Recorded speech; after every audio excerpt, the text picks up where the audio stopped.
동서독 도시 간에 많은 교류 협력이 있었는데요. 그 성과에 대해서 말씀드리겠습니다.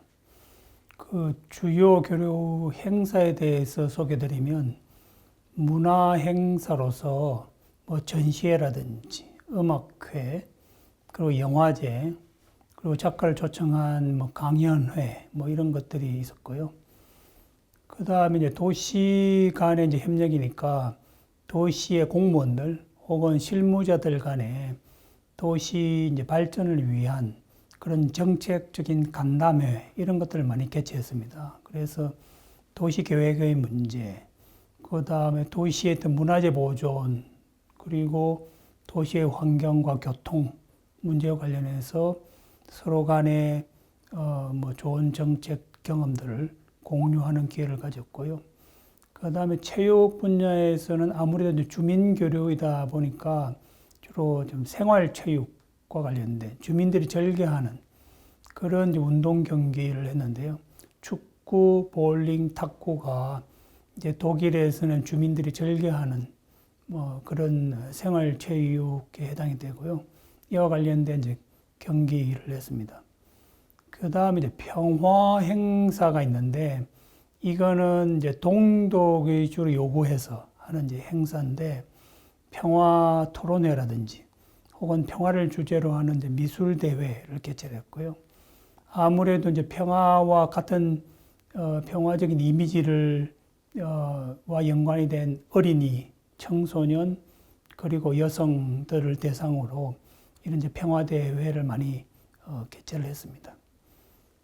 이 이제 서로 행사를 하게 되면 이제 비용 분담 문제가 발생하게 되는데요. 이 비용 분담은 철저하게 이제 상호주의 원칙에 따랐습니다.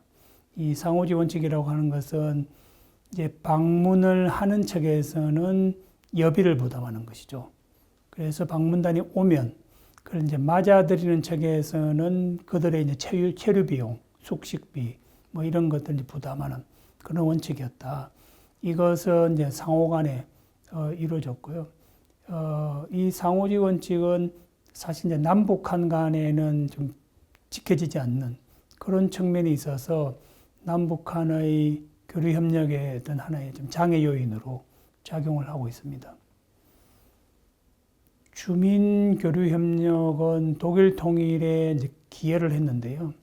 가장 핵심적인 기여는 무엇보다도 독일 민족의 동질성을 강화하는 데 큰 도움이 되었다라고 볼 수 있습니다. 그래서 동독 주민들이 서독 주민들과 함께 교류를 하고 접촉을 하면 할수록 서독 사회의 어떤 민주주의와 시장 경제의 가치를 이제 확인하게 되고요.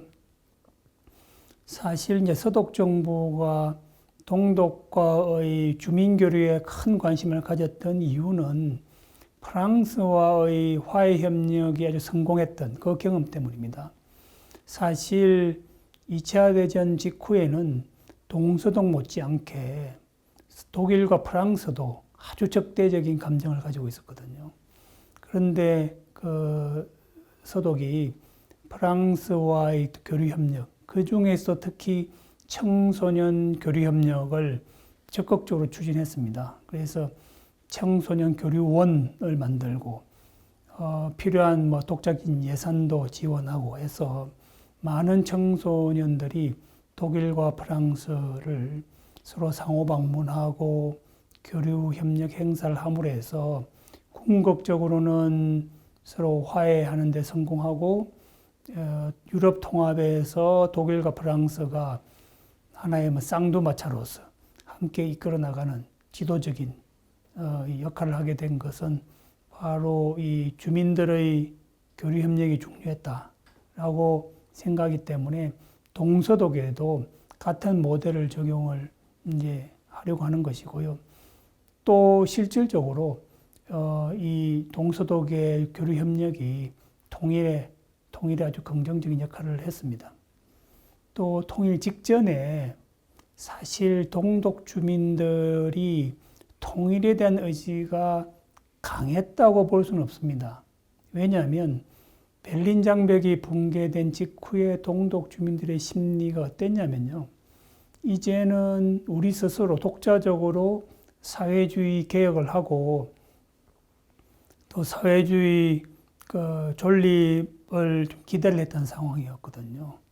그러니까 그 이전의 사회주의 정권은 좀 권위주의적인 그런 정권이었고, 이제 개혁을 통해서 제대로 된 사회주의 국가를 건설하자라고 하는 그런 의지가 좀 있었고요.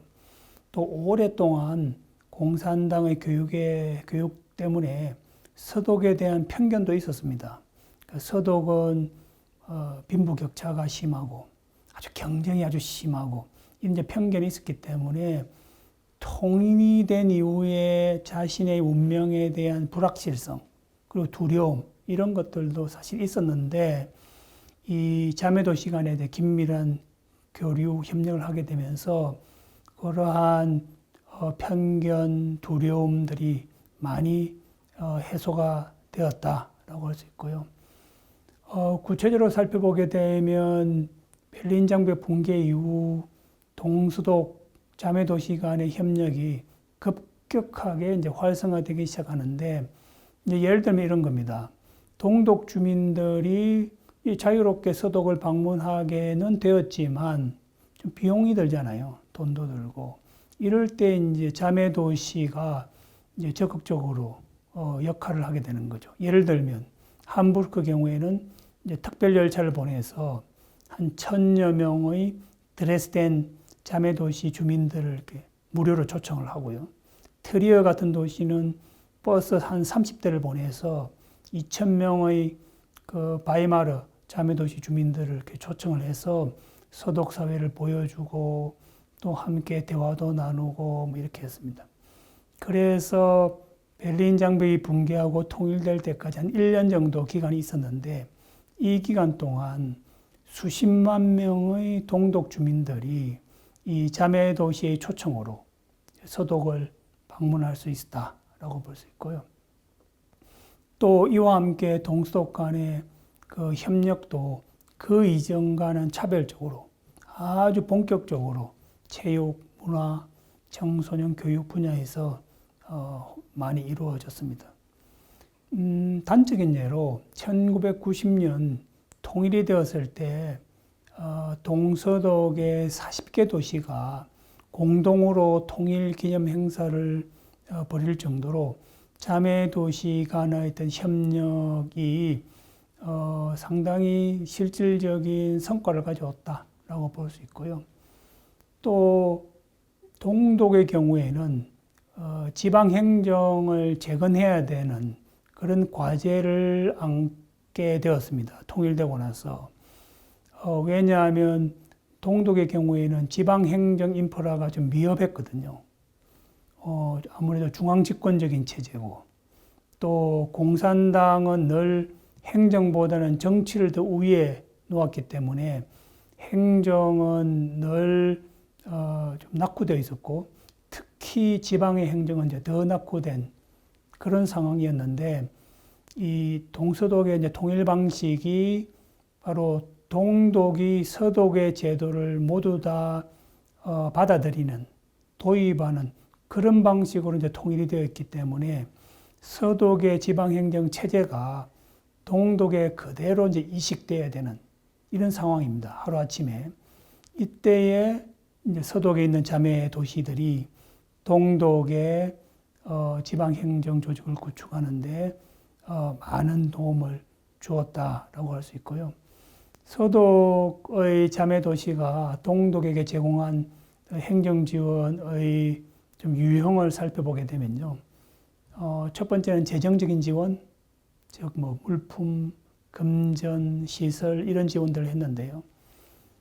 동독의 지방병원에 뭐 의료품을 제공한다든지, 또 문화시설을 개보수하는데 필요한 예산, 재정적인 지원을 뭐 한다든지, 또 자연재해가 발생하게 되면 후원금을 모금해서 좀 보내준다든지, 뭐 이런 재정적인 지원을 했고요. 그 다음으로는 인력 지원도 했습니다. 그래서 서독의 행정요원을 파견해서 서독이 가지고 있는 그런 행정 실무 교육을 하고 했는데 통일되고 나서는 5년간 약 5천 명의 서독의 행정요원들이 동독으로 가서 여러 가지 어떤 인력 지원을 했고요. 마지막으로 이제 업무 역량 지원을 했는데 수시로 자문도 하고 또 세미나를 개최를 해서 동독이 필요한 업무 지식들을 소개하고 좀 더 구체적으로 말씀드리면 뭐 예산을 수립하는 방법 그리고 공문서를 작성하는 방법 등 여러 가지 어떤 행정 업무 지식을 뭐 소개를 했고요. 또 동독의 도시들이 새로 통일된 상황에서 중앙정부의 어떤 필요한 뭐 요청을 할 경우에 서독의 자매도시가 또 함께 도와주는 그런 협력을 했습니다.